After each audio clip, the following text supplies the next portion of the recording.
Salam sejahtera, terima kasih karena bersama dengan saya di Nazilin Unity Channel.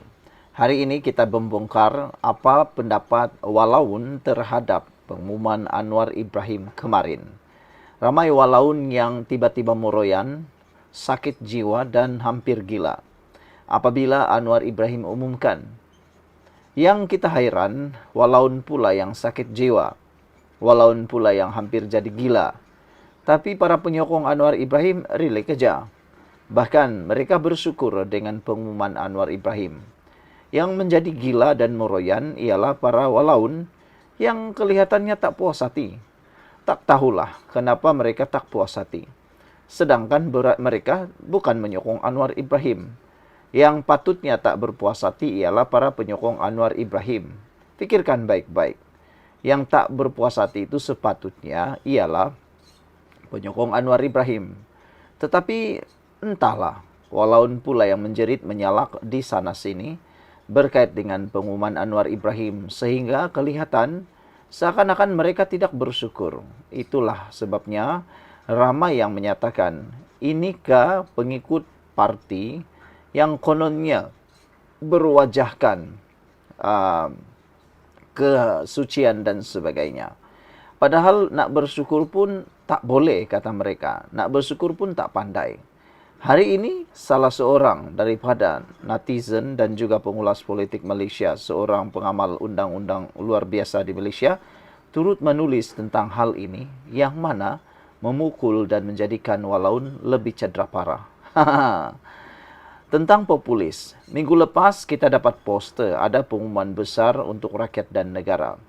Lilberts menyatakan macam-macam teori, macam-macam harapan. Tak berapa pasti dan tak berapa kuasalah nak melayan, kata beliau. Sebelum kita teruskan ulasan ini, jangan lupa tinggalkan komen anda dengan tanda kami bersyukur. Tanda berpagar kami bersyukur. Baik, saya nak berkongsi dengan anda semua.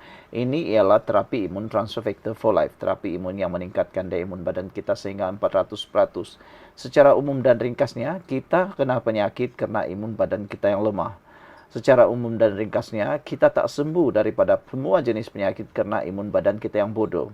Apabila imun badan kita bodoh, lemah, maka kita tidak akan sembuh dari sebarang jenis penyakit. Anda cakaplah penyakit yang paling kecil sehingga paling besar sekalipun, kita tak sembuh. Dalam keadaan cuaca yang sekarang ini terlalu panas, lihat saja ramai orang yang mudah sakit. Kenapa? Kerana imun badan yang terlalu lemah dan bodoh. Tapi dengan peningkatan daya imun badan, dengan fungsi transfer factor yang mendidik imun badan kita menjadi bijaksana, mengenal mana satu kawan, mana satu lawan dalam tubuh badan kita, yang mana imun badan kita bertindak seperti seorang doktor yang menyembuhkan kita daripada dalam tubuh badan kita, menghapuskan akar penyakit. Produk ini diluluskan oleh KKM, diperakui oleh doktor-doktor di seluruh dunia dan di Malaysia. Paling penting sekali ialah ini ialah produk yang halal. Selain itu, produk ini juga diperakui oleh dokter-dokter di seluruh dunia dan di seluruh Malaysia. Dapatkannya melalui nombor telefon yang tertera. Jangan tangguh-tangguh, nanti anda jadi teruk. Baiklah saudara-saudara sekalian. Menurut Liana Marzuki, beliau percaya timing yang dibuat ketika seorang Thanos tengah jadi mastermind nak jatuhkan seorang lagi Perdana Menteri, si dia ini sedang membaca rapi. Apa saja yang dia akan surely akan berbentuk populis. Dari hari ke hari, kita tunggu semalam akhirnya Anwar Ibrahim umumkan. Dalam banyak benda, ada dua perkara major yang saya bedah lanjut hari ini. Baiklah, pertama, penurunan harga RON 95 kepada RM1.99 selepas lebih sedekad, lebih 2 dekad tidak pernah mencecah RM1.99 untuk warga Malaysia sahaja. Faktanya, harga petrol turun RM0.06 antara terendah di Asia Tenggara. Subsidi kekal tapi disasarkan. Warga asing dan penyeludup membayar RM2.50 pada harga pasaran. Ini pada saya the most shocking dan tak dijangka. Reverse psychology at its best. Dalam pada orang menyumpah sebelum ini, subsidi T20 nak ditarik. Tiba-tiba dia bagi harga minyak rendah lagi. Tak sampai 33 bulan, propaganda Anwar naik, minyak turun, dah tak boleh guna. Ini polisi kasih terceduk namanya. Dari segi politik, ini A+. Rakyat tarik nafas lega. Strategically, polisi ini boleh selamatkan dia pada masa pilihan raya akan datang. Dari segi ekonomi pun sound juga. Ia satu reformasi ekonomi. Harta kecil tapi ada. Menunjukkan kerajaan ini tidak gopoh, sensibel ke atas impak kepada rakyat. Pada masa sama, investor nampak ada juga daya nak bentukkan fiskal negara. Nombor 2. RM100 untuk semua dewasa. Universal's one-off handout. Faktanya, pertama kali dalam sejarah negara, 22 juta rakyat dewasa akan terima cash untuk belanja. Disalur terus ke MyCard, tak boleh disalahguna, tak boleh disalah bagi. Hanya boleh dibelanjakan untuk barangan asas. Ini menyebabkan suntikan 2 bilion ringgit ke dalam ekonomi tempatan. Galakan perbelanjaan rakyat tak kira marhain atau kayangan. Spillover effect kepada ekonomi itu besar. Bukan cash is king secara simbolik untuk kesetiaan, tapi semua rakyat boleh terlibat dalam reformasi, berbelanja dalam ekonomi. Nilai simboliknya, it's small enough to be fiscal safe, but large enough to touch 22 million heart. Kecuali yang nak berhimpun Sabtu nanti, disclaimer siap-siap. All in one, dasar ini kecil tapi sampai. Ia populis tapi terkawal. Tunjukkan bahawa walaupun kerajaan mula-mula mengambil dari kita, tapi dia juga sudah mula memberi. Si dia mungkin populis. Tapi kalau menjadi populis itu membuatkan rakyat benefit, kita layankan. Kita tak perlu taksub. Tapi kalau kita boleh guna si populis ini untuk desak dasar lebih adil, lebih berani, we take it as is. Kerajaan bukan untuk disembah, tapi kalau dasar turun ke bumi, kita wajib kenal dan hargai. Salam hormat daripada Liana Marzuki. Sekian untuk kali ini. Jangan lupa tinggalkan komen anda, tekan butang subscribe. Bye-bye. Sejahtera, terima kasih kerana bersama dengan saya di Nazilin Unity Channel. Menjadi perdebatan di media sosial hari ini ialah, bolehkah penjawat awam mengikuti himpunan Turun Anwar? Jawapannya satu saja, tidak dibenarkan. Ketua Setiausaha Negara Malaysia sudah menyatakan bahawa penjawat awam dilarang mengikuti himpunan tersebut kerana ada pekeliling dan ada peraturan penjawat awam. Tetapi yang lucunya, LFL berkata bahawa pihaknya sedia memberi bantuan guaman kepada penjawat awam jika dikenakan tindakan kerana menyertai himpunan itu. Demo Turun Anwar, penjawat awam tidak perlu hirau amaran KSN, kata LFL. Yang ini paling lucu dan lawak jenaka. LFL ni adalah satu kumpulan guaman yang mana mereka konon menyatakan mereka lah paling hero di dalam hal mengangkat perkara-perkara hebat. Saya nak tanyalah, kalaulah penjawat awam itu menyertai himpunan itu dan mereka dibuang kerja kena tindakan tata tertib, agak-agak LFL dapatkah membantu? Kalau seorang bolehlah, kalau sampai 100 orang bolehkah lagi dia bantu? Bagaimana pula kalau 1000 orang? Bagaimana pula dengan 2000 orang? Ada juga netizen kata, memanglah LFL akan bantu sebab apabila mereka bantu, pasti mereka juga akan adakan bayaran. Takkanlah mereka nak bantu secara percuma. Ruyuran guamannya mana lagi, semuanya akan bercakap tentang uang. Jadi penjawat awam yang dikenakan tindakan tata tertib, kononnya ditolong itu, dibuang kerja kah, digantung kerja kah, ditangguhkan gaji kah atau sebagainya, kena tata tertib, siapa nak tanggung?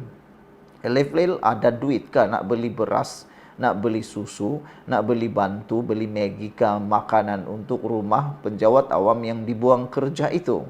Itu sebabnya kita tegaskan, penjawat awam jangan sertai himpunan Turun Anwar itu. Ianya hanya akan merugikan anda, merugikan kerjaya anda. Ketua Setiausaha Negara sudah beri amaran. Jadi kenapa nak ikut pula orang yang tiada kena mengena dengan jawatan anda? Sebelum kita teruskan ulasan ini, jangan lupa tinggalkan komen Anda dengan tanda pagar Kami Sayang Malaysia. Dan saya ingin perkenalkan kepada Anda semua, ini terapi imun Transfer Factor for Life. Terapi imun yang meningkatkan daya imun badan kita sehingga 400%. Secara umum dan ringkasnya, kita kena penyakit, sukar untuk sembuh daripada penyakit, dan kita tidak kuat melawan penyakit karena imun badan kita yang lemah. Apabila imun badan kita lemah, kita tak sembuh daripada penyakit. Tapi dengan peningkatan daya imun badan kita sehingga 400%, terapi imun ini mendidik, menjaga, merangsang dan mendidik imun badan kita menjadi bijaksana, menyimpan memori imun badan kita itu dengan baik, maka kita sembuh daripada sebarang jenis penyakit. Jadi dapatkannya sekarang melalui nomor telepon yang tertera, dan ingat, terapi imun ini adalah penemuan paling bersejarah dalam dunia kedokteran pada abad ini. Ada kajian saintifik juga. Paling penting, ini adalah produk yang lulus KKM, halal dan diperakui oleh dokter-dokter di seluruh dunia dan di Malaysia.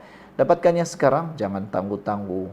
Anda tangguh, Anda rugi. Baik, beberapa komen daripada netizen berkaitan dengan gesaan LFL ini supaya penjawat awam tidak perlu hirau amaran KSN. Ada netizen menyatakan, saya juga menegah Anda, jangan sertai himpunan itu. Sebab Anda nak dengar mana? Nak dengar peguam ini kah? Nak dengar bos Anda? Bos kita semua penjawat awam ialah Ketua Setiausaha Negara, bukannya LFL. Ketua Setiausaha Negara lebih tahu tentang pekeliling berkait dengan tata tertib tentang himpunan Anwar. Jadi kalau KSN dah bagi amaran, ikut yang tahu, bukan nak ikut orang yang berkepentingan ini. LFL silap sikit hari bulan, mereka mempunyai kepentingan di dalam turun Anwar itu. Jadi kenapa nak percaya sangat dengan LFL? Lebih baik jangan percaya mereka lah. Kita percaya kepada induk kita. Bapak kita itu ialah Ketua Setiausaha Negara. Jadi ikutlah apa yang dia kata. Jadi ada beberapa lah netizen komen kepada pemimpin LFL ini. Mereka kata, adoi, gaji dah naik pun masih nak demo. Apalagi kalau langsung tak nak naikkan gaji, tunggulah jalan next PRU, kata beliau. Seorang lagi netizen mengingatkan, patutlah tiada disiplin, diri sendiri pun tak terurus, kata beliau melihat kepada keadaan peguam yang menyatakan hal ini. Ada juga netizen kata, tak ada sebab untuk pejabat awam turut serta himpunan ini. Gaji pun sudah dinaikkan, kebajikan pun sudah terjaga, nak apa lagi? Itu persoalan dia. Seorang lagi kata, inilah dia puak-puak yang nak huru-harakan ketentaman negara. Setiap kali pemimpin utama turun, berapa banyak uang rakyat yang digunakan untuk bentuk kerajaan balik. Perdana Menteri ke-10 turun, Perdana Menteri ke-11 pula naik nanti. Ingatlah, bolehkah settle semua masalah rakyat? Nanti buat lagi demo lain pula. Tak habis-habis demo, tapi duit rakyat yang akan habis, kata beliau. Nick Rudy kata, maaf cakap, jenis batu api yang sedang membakar mereka yang mindanya di bawah tempurung, kata beliau. Kak Pah kata, nanti yang penjawat awam kena buang gaji, kena buang kerja, gaji hilang, pencen hilang, yang tukang batu api tetap terima allowance bulan-bulan, kata Kak Pah. Kata seorang lagi, Peter kata, penjawat awam nak demo apa? Gaji telah dinaikkan 8% Januari 2026, akan menyusul lagi 7%. Yang geng pas, gaji guru pasti berapa? Kenapa tak ulas? Nak tunggang orang ramai untuk tadatin Milo sebenarnya. Buat himpunan, barisan depan wajib 100. Barisan petugas sila bangun, jalan tugas masing-masing. Seorang lagi netizen kata, Azhar Abdullah kata, Mamat ini bukan kerja kerajaan pun, memang dia tak kisah. Betul lah. Seorang lagi netizen kata, penjawat awam tidak bebas macam rakyat biasa. Memang ada peraturan wajib patuh kepada kerajaan semasa. Dari dulu lagi memang macam itu. Saiful Hafiz kata, kat masjid tak nak pula himpun untuk solat jemaah. Betul lah kan? Pergilah buat kempen solat jemaah, kata Saiful. Aku pasrah kata, mohon dikenakan tindakan tata tertib sesiapa yang tertangkap mengikuti himpunan ini. Muhammad kata, kita orang memang tak nak turun, tiada faedah pun. Salah satu lagi yang dinyatakan oleh Tanah Airku komennya, baca perlembagaan berkaitan penjawat awam. Memang ada akta di mana jika telah mendapat amaran atau tegahan atau tidak dibenarkan oleh ketua jawatan atau kementerian, memang penjawat awam perlu serta wajib patuh. Kata seorang lagi netizen dalam ruangan komen, buat masa ini selesai saja kot penjawat awam. Tengah tunggu kenaikan gaji 7% pula. Yang lain pun tengah tengok hari-hari, cakap ekonomi teruk, barang mahal, kemas emas, kedai makan viral memanjang je penuh, kata beliau. Highway dah tak kira Sabtu Ahad memanjang saja jam. Betul, masa ada yang betul-betul memerlukan, tapi tak payahlah nak ambil kesempatan. Seorang netizen lagi kata, terima kasih Datuk Seri Anwar Ibrahim kerana memperjuangkan nasib penjawat awam. Sahrul kata, ajar manusia langgar undang-undang, diri sendiri pun berserabut, dasar batu api, kata seorang lagi. Sad Rizad kata, peguam huru-hara. Selagi ada peguam jenis ini, selagi itulah sesebuah negara akan selalu dalam keadaan tidak menentu. Demo Tun Anwar kalau boleh diadakan setiap minggu bagi membolehkan peniaga air balang meraih keuntungan lumayan, kata Muhammad Razi. Lucu juga lah kan. Ada lagi yang kata, kenapa tak sediakan peguam kepada 5,000 pekerja Petronas pula? Kaki tangan awam tertakluk kepada perintah am dan mesti dipatuhi. Jika tidak, tindakan tata tertib akan dikenakan. Jangan kerana termakan hasutan, anda dibuang kerja atau diturunkan pangkat dan sebagainya. Bila penjawat awam sertai demo, kalau kena tangkap, nanti kena tata tertib atau tindakan kena buang kerja. Nanti susah pihak penganjur pun, tak bela pun. Cuma cakap je nak menyedapkan hati para peserta. Bila berlaku pada diri kita, pihak tertentu lepas tangan, cuci tangan dan tak mahu bantu. Fikir-fikirkanlah akibatnya. Jangan bertindak macam orang muda, bertindaklah dewasa, kata netizen. Saiful Ismail kata, bagus jugalah kalau ramai yang sertai, berhenti, nanti ramai pula berhenti, kata beliau.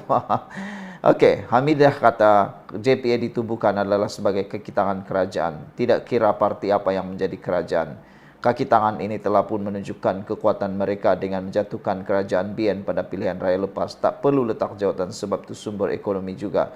Bersabar dan lahirkan sokongan atau bantahan melalui peti undi adalah cara yang betul. Ini paling saya setuju. Bantahan paling tepat ialah bantahan melalui peti undi, bukan tepi jalan.